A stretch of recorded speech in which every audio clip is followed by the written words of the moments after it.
Kamusta mga best friend? Sa araw na to, pupunta nga pala kami ng Real Quezon. Birthday kasi ng utol ko. Biglaan lang pala to. Kaya yung mga pagkain lang namin sa bahay, yun lang yung dala namin dito. Siyempre kasama na naman namin dito si Ibo Alison.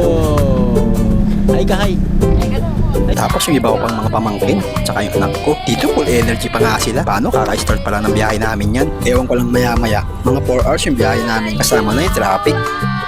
Pasado alas 6 ng hapon, isa-cover kami dito sa Michelle Boso Boso. Dito nga ay nagmerienda kami ng kwek-kwek. Siyempre kasama ko dyan si Mrs. Dito sa Shell Boso Boso, madalas nag-stop over yung mga riders na pupunta ng Marilaki. Tapos nagmerienda na rin pala dyan yung anak ko, tsaka yung pamangkin ko. Ito talaga yung masarap yung biglaan, yung walang plano-plano. Tapos kakain lang kayo sa gilid-gilid, yung mga turo-turo. Pagkatapos magmerienda, ay ready na ulit bumakbak sa biyahe. Around 7 PM na nga pala, nandito pa rin kami sa Marilaki. Pero malapit-lapit na rin kami, mga around 1.5 hour na lang yung biyahe namin. Tapos dito nga, nadaanan namin yung nag-viral online na bahay. Ito yung tinatawag nila na bahay na pula.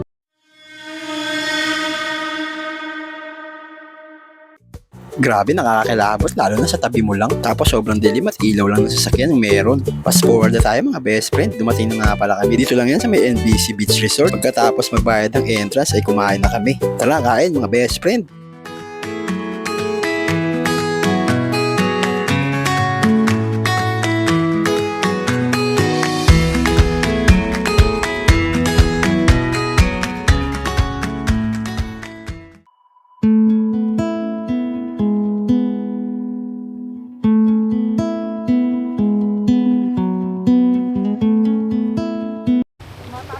Kinabukasan, pagising namin ay low tide. Pero okay naman, nakakapag-swimming naman. Tapos tamang hanap ng mga trap na isda. Dito nga, nakahanap ko ng malalim na spot. Yung tipong parang bathtub. Kaya tamang lublub muna tayo dito mga best friend.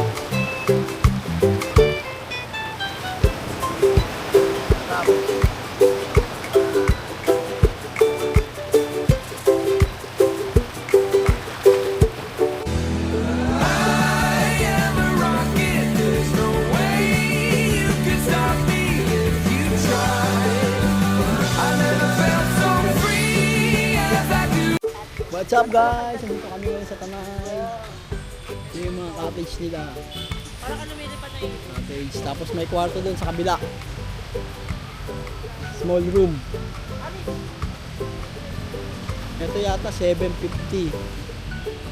Tapos yung small room is 2,000. Silipin natin. Ito yun. Good for 4 to 6 packs na dito. Tapos may CR na rin doon. Shoutout kay Blessed May. May electric pa na rin, tapos isang kama. Tapos may upuan siya rito. Tapos ayun na agad yung dagat.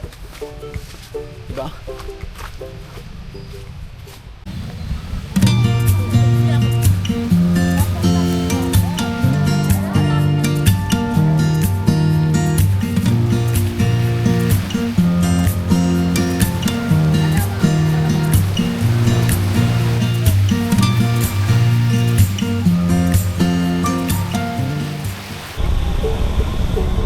Dito nga mga best friend, habang pauwi kami, nadaanan na naman namin tong bahay na pula. Hindi na siya ganun nakakatakot, di kagaya pag gabi. Maganda at maayos naman yung bahay.